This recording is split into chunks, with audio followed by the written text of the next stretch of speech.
Well, I mean, the break came at a pretty good time with being dinged up and trying to get some bodies back closer to full strength. It's still a ways to go. The sickness, I think, that probably runs through every team has been pretty rapid through our team here the last 2+ weeks. So if we can get bodies back in time, we're really looking forward to it. Right now, we've been practicing pretty sharp. So just give ourselves the best opportunity to have guys take advantage of it. You get a Lake Superior State team that you know from earlier this year, winning a tie at home. Now you have to try to do it on the road in a tough place to play. What is it that your team has to do well in order to win games on the road?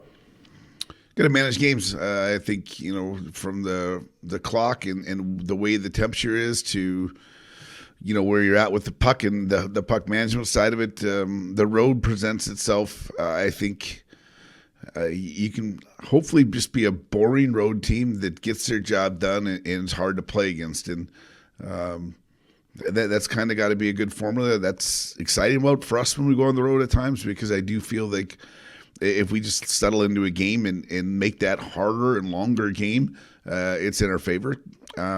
So it'll be challenging for the depth of a team on the road. Lake State's got some offensive weapons. You know that from playing them earlier this year. Piku was the forward of the week. A couple other guys are at the top of their scoring sheet. What is it that they do to create opportunities, and what do you do to stop them? They've got high stick skill. Their forward group makes a ton of plays. They're not afraid to get their D up and involved and be joining plays and squashing out some early plays to transition. I think if you ask Damon, they haven't played a really healthy roster all the time this year, and so I'm sure the closer the health is for them, the better off they feel about their group.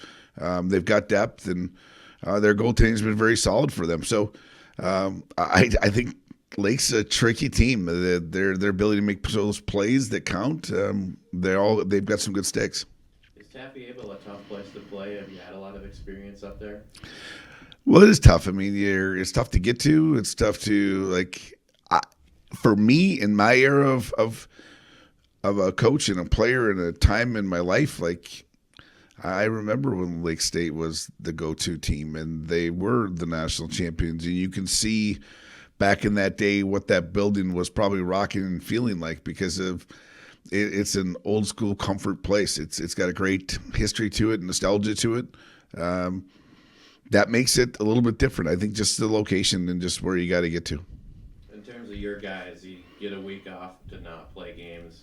What's one thing that you focused on in the practices this week? We did a lot of individual things. You're trying to sharpen guys' saw. You're trying to make sure that there's enough conditioning happening where you're staying on top of it, but there's got to be enough rest involved where guys are going to get sharp too, mentally, physically. There's some things. There's just some small things that we have to keep climbing on and being a part of, transition-wise, arrival into coverage-wise, some situations that have popped and arose throughout the season that we got to not take a time away from an opponent to get ready for, but we just had a little time on our side. So we got into those, and you're always trying to touch with the specials to make sure we can get some guys reps. I know you're not really a standings watcher kind of guy, but you want to be playing your best hockey at this time of year. Do you feel like you're in a pretty good spot? I do. I think when we get, if we're able to play with a healthy lineup, I've liked our. I mean, I thought the Augustana series was good for us. It was good to play. I thought they were tight games. They meant something that felt just there's deeper meaning to the weekend. So I think that's always healthy for your team to go through. The challenge for any team at this time of year is it's not going to be about who can you just go out there and who, if someone can't play, can someone else plug in there and play and do their job. And the more things you do right the first time, the less messy that game is going to be.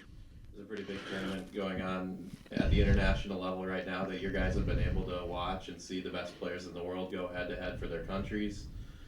Is that cool to be able to have those guys see that and kind of experience it? Yeah, I think there's plenty of red being worn around here, and there's plenty of blue being worn around here.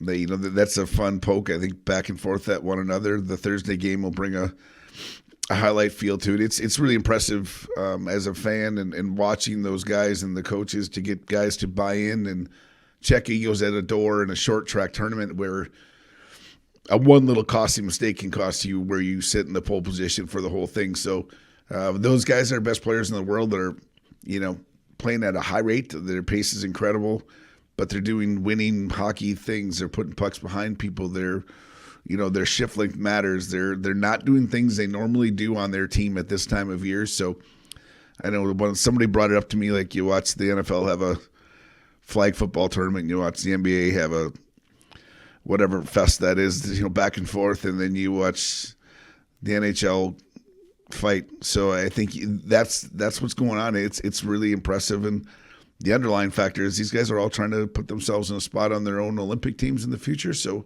there's a little extra going on.